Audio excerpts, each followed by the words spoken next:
আয়েশা সেই দিনের কথা মনে করে দিলে আমি নবী সহ্য করতে পারি না।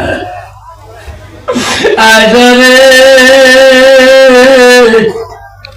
তাইফের জমিনে আমার শরীরে রক্ত দিয়া আমার পায়ের জুতা খলখল শব্দ হয়েছিল।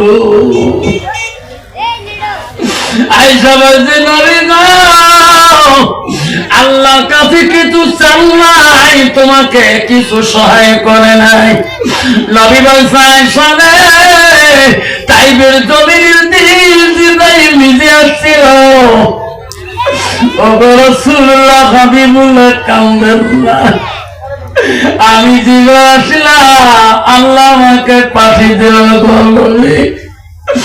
আপনার তাইবে